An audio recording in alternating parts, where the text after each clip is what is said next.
All right, so today we're diving into this really profound internal struggle from a text called The Whip of Distance. It's all about one person confronting the howling winds of their own past. So, how do you even begin to conquer a past that feels like it's screaming for revenge? To get a handle on this, I want you to picture someone, a lone figure they call the initiate, and they're suspended way up high over this huge abyss on just a ridge of jagged stone. I mean, talk about pressure. They've just beaten one massive challenge, but now something completely different is coming at them. This isn't something that just weighs them down. This is a force that's actively trying to blow them right off the edge. So, first up, a howl from the abyss. A new threat emerges. See, after dealing with that crushing, static weight of history, our initiate is now face to face with something way more volatile, way more personal. The quiet is over, and a whole new battle is kicking off. And just like that, this howling gale just rips through the emptiness. But you got to understand, this is not just bad weather. No, this is the physical form of a new spiritual enemy, one that's literally born from the initiate's own history. So, what is this spirit of revenge? Well, the text calls it the atmospheric scream of the will. Basically, it's the raw anger of the past lashing out because it can't be changed. This wind is a psychological weapon. It's using the initiate's own guilt for leaving the herd, for daring to walk this path alone. It's the sound of an unchangeable past that is absolutely demanding to be heard. And this is where things get really interesting when you compare the two. The old enemy, the spirit of gravity, was like this dead weight, right? A passive burden you just had to carry.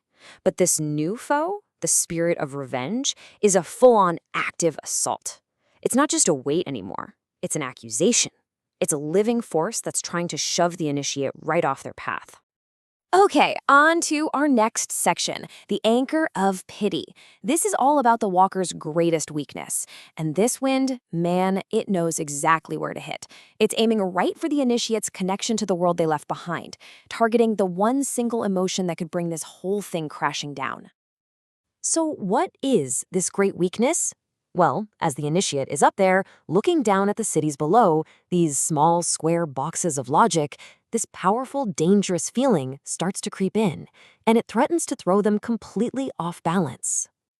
And yeah, that feeling is pity. But here's the twist.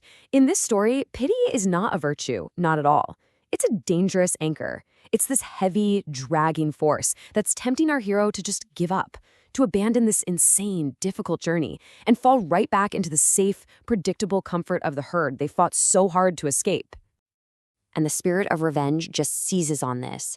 It weaponizes that memory of safety, of the warmth of the herd.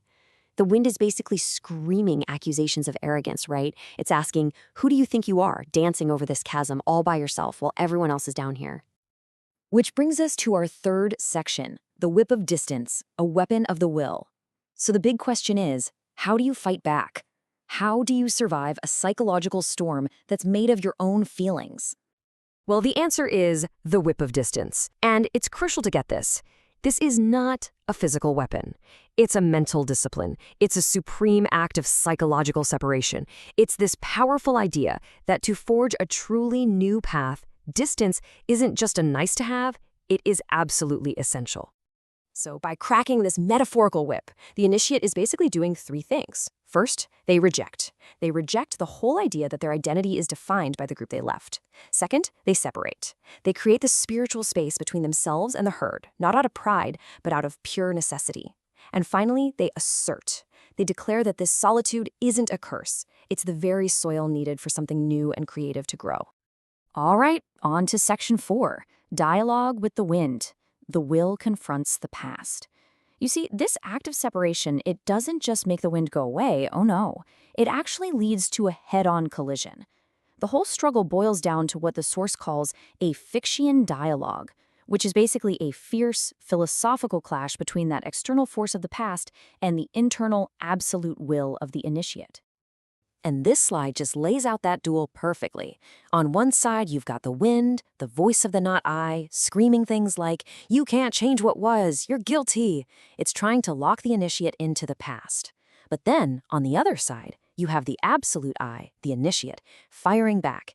And notice they're not denying the past. They're saying, "I sever the bond of pity." And this wind does not move me, it sharpens me. They're completely reframing the relationship, turning an attack into a tool for self-definition. It's brilliant. And this line, this is the real turning point.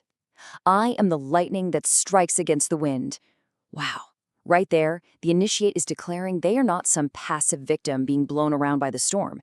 No, they are an active force within it. The wind is no longer just a destructive enemy. It's become a whetstone, something to sharpen their own will against. And that brings us to our final section. A star is born. Transformation through chaos.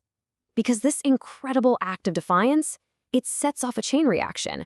This conflict doesn't just fizzle out, it completely transforms the initiate and literally lights up the path forward. That friction building up inside the initiate, that tension between pity for the world they left and purpose for the one they're trying to create, it doesn't break them. It ignites. It becomes this powerful internal storm. And right out of the heart of that inner chaos, bam, a moment of pure, stunning clarity. A sudden, brilliant insight that the text calls a flash of wild wisdom. It's born directly from the struggle. And this internal breakthrough has an external effect. A bolt of lightning rips across the sky, and in that flash, it proves that there is a destination on the other side of this abyss. The struggle itself has created the light to see the way forward. And for the very first time, the destination has a name, the Cave of Solidarity. It's real. The journey isn't in vain. I mean, think about that. The initiate is no longer just some person balancing on a rope. They've become a stormbringer, using the very forces that were sent to destroy them as a beacon to guide their own path. And this final quote just wraps it all up so perfectly. One must have chaos in oneself to give birth to a dancing star. Pity is the anchor, distance is the sail. The initiate has embraced that inner chaos to create something beautiful. They finally understood that pity was the anchor that would have just dragged them down into the abyss. And instead, they've raised the sail of distance, catching that very same wind of revenge and using its power to push them forward. And so that leaves us with a pretty powerful question to chew on, right? What are the winds of the past in your own life? What are those forces that feel like they're just trying to blow you off course? Because what this story shows us is that maybe, just maybe, those things that seem to be holding us back, our guilt, our history, our pity, they don't have to break us. With a real shift in perspective, maybe our biggest obstacles can become our greatest sources of momentum.